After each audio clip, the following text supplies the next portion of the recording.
شاعر نے کہا تھا اللہ نے وہ شان بڑھائی تیرے در کی، اللہ نے وہ شان بڑھائی تیرے در کی، بخشی ہے ملائک کو گدائی تیرے در کی، پانے کو تو خورشید و قمر چرخ نے پائے، کیا پایا اگر خاک نہ پائی تیرے در کی، جنت نے اتارے تو بہت نور کے نقشے، تصویر مگر ہاتھ نہ آئی تیرے در کی۔ یہ مدینہ ہے، حضور کا شہر ہے، یہ شہر مصطفیٰ ہے۔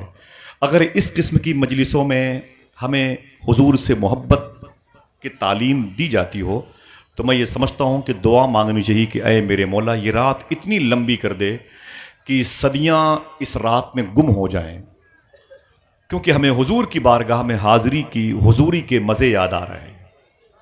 حضور کی بارگاہ کا میں حاضر باش بننا چاہتا ہوں۔ عاشقوں کے عشق میں تڑپ بہت ہوتی ہے۔ آپ کو معلوم ہونا چاہیے پڑوسی ملک سے اسٹیمر پر ایک قافلہ مدینہ شریف جا رہا تھا، جیسے وہ سمندر کے کنارے سے الوداعی سلام لے کر کے وہ جہاز سمندر کی طغیانی کی طرف بل کھاتا ہوا آگے بڑھا، یہ لملم اور جدہ کے ساحل سے جا کے ملنے کے لیے مدینہ جانے والا یہ قافلہ تھا۔ اسی قافلے میں، حجاج کے قافلے میں ایک عاشق رسول بھی تھا جو حضور پر درود اور حضور کی نعتیں پڑھتا ہوا جا رہا تھا۔ پھر مدینے سے بلاوا آیا، حضور کی بارگاہ میں امام کا شعر پڑھتا، سبحان اللہ، جان و دل ہوش و خرد سب تو مدینے پہنچے، تم نہیں چلتے رضا سارا تو سامان گیا۔ وہ درود پڑھتا رہا، اپنی سیٹ سے اٹھا اور کیپٹن کے پاس گیا۔ اس نے کہا کیپٹن صاحب مدینہ کب آئے گا؟ کسی اور شہر کا نام لیتے تو آپ کو منع کرتے، سبحان اللہ مت کہیے گا، حضور کے شہر کا نام لیا ہے۔ اگر زبان مل جائے درختوں کی پتیوں کو تو آپ سے زیادہ ان کی آوازیں سنائی دینے لگے۔ اس نے کہا کیپٹن صاحب مدینہ کب آئے گا؟ تو کیپٹن نے کہا کہ 17 دن لگیں گے۔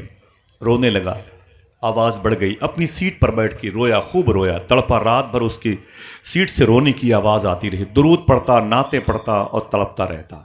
صبح ہوئی تو پھر کیپٹن کے پاس، کیپٹن صاحب بولے کیا بات ہے؟ بولے مدینہ کب آئے گا؟ جانا چاہتے ہیں تو بولے آپ۔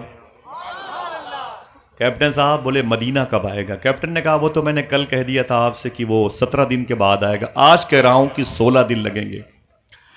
کہا کیپٹن صاحب اور جلدی نہیں آ سکتا؟ کہا نہیں آ سکتا۔ رونے لگا، پھر اپنی سیٹ پر بیٹھ گیا۔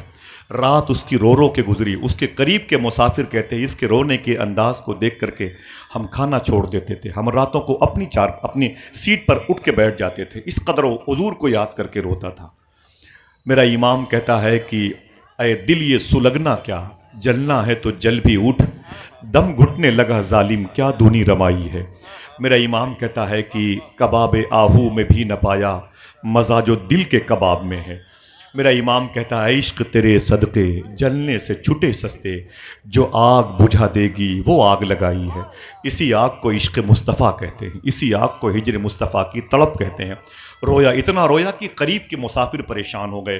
جب تیسرا دن آیا تو پھر وہ حاجی کیپٹن کے پاس، کیپٹن صاحب کیا بولتا تھا؟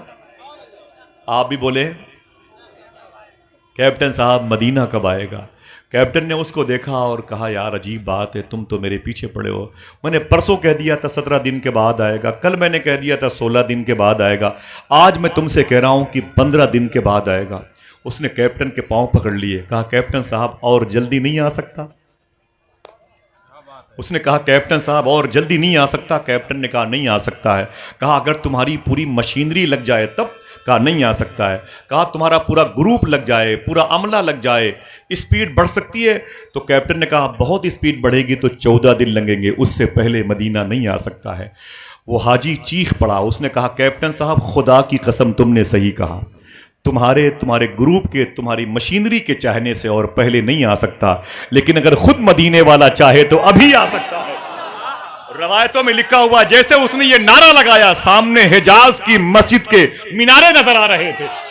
اللہ اکبر! اگر دل میں تڑپ ہوتی ہے تو حضور کا شہر بھی اس کا استقبال کرتا ہے کہ آج میرے آقا کا عاشق آ رہا ہے، اس ذات کے صدقے میں جس کے قدم کی وجہ سے اس یثرب کو مدینہ منورہ بننے کا شرف حاصل ہوا۔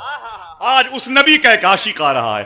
میرا آقا حسین میدان کربلا میں جہاں رویا وہاں اعلان بھی کیا، اے کربلا کی زمین گواہ رہنا جیسے عاشق میرے نانا کو ملے کسی کو نہ ملے۔ ہائے ہائے! یہ وہ عشق ہے جو حضور کی محبت میں تڑپتا ہے تو دوریاں ختم ہو جاتی ہیں، بوت کے چراغ کو بجھتے ہوئے لوگ دیکھتے ہیں اور قرب کی روشنی نظر آتی ہے۔ میں مبارکباد پیش کرتا ہوں، دعا کرو اللہ اس مجلس میں بیٹھنے والوں کو حضور کا دربار دکھا دے۔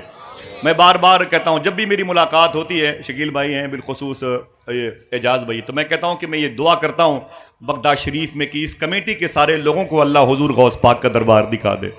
آمین کہہ دیں۔ اس دربار کے رنگ و آہنگن کے لیے اپنے گھر آنگن کی خوشیاں وہ چھوڑے رہتے ہیں اور اس دربار کے زائرین کی سہولت کے لیے پورے سال وہ محبتوں کا انتظام کرتے ہیں۔ آئیے اسی انتظام کی پاکیزہ سیج پر ایک ایسا دولہا بیٹھا ہوا ہے جو غالباً اس بارگاہ نور کی دہلیز پر پہلی مرتبہ اپنے سر کو خم کرنا چاہتا ہے، جس کو ہم ثنا خان رسول جناب محترم امیر حمزہ بستوی کے نام سے جانتے ہیں۔ ابھی آواز بڑی اچھی ہے لیکن اس آواز کا زیادہ استعمال نہیں ہوا ہے۔ آپ چاہیں گے تو میں یہ سمجھوں گا کہ پھر وہ آپ کے گھر تک یہ آواز جائے گی، آپ کے دلوں تک آواز جائے گی۔ کرم ہوا آپ مدینے کے سفر میں رہے تو یہ آواز آپ کے مدینے کے سفر میں ساتھ ساتھ جائے گی۔ بہت ادب اور بہت احترام کے ساتھ ثنا خان رسول محترم امیر حمزہ بستوی سے گزارش کر رہا ہوں، یہ بھارت گنج شہر الہ آباد سے متصل وہ زمین نور ہے جہاں ولایت کی دنیا کا عظیم بادشاہ دولہا بن کر کے اپنے تمام تر باراتیوں کے درمیان بیٹھا ہوا۔